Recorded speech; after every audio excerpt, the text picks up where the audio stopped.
If a proposal has come in your direction from a person whom you are satisfied with their level of deen, which means their closeness to Allah, their religion, they don't have to be, so pious, but on an acceptable level.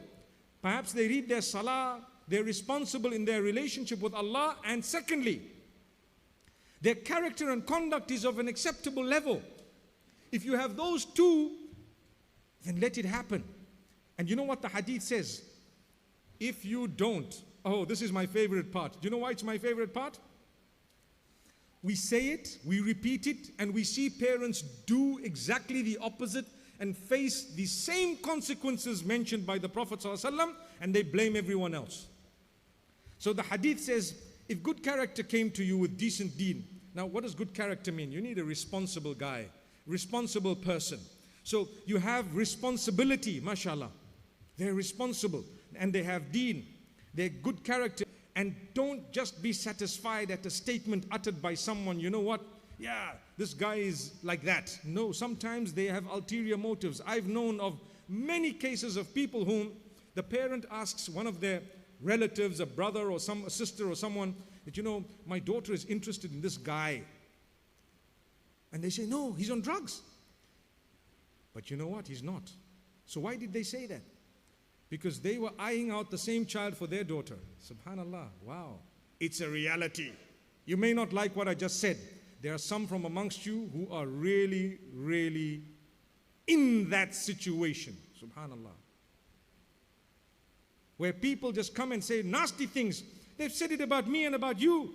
Anything they can say. This guy is like this. This guy promotes violence. He hatred. And you know it's not true. It's absolutely false. But why do they say it? Because of some weakness they have. You need to help them. The problem is you've just destroyed someone's life by lying. You speak the truth. If you don't know, say, look, I really don't know.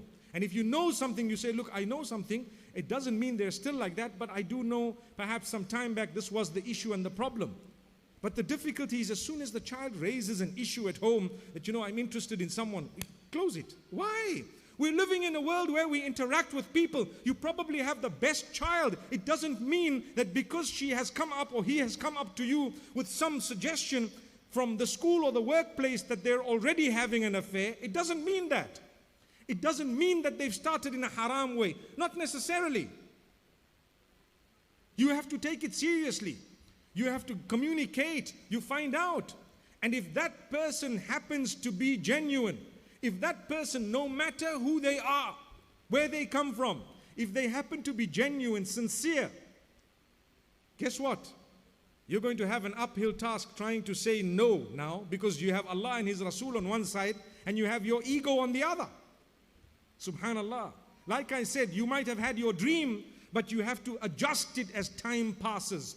Because now something I didn't calculate has just happened. How should I deal with it? We're living in the real world. You're going to have to deal with it by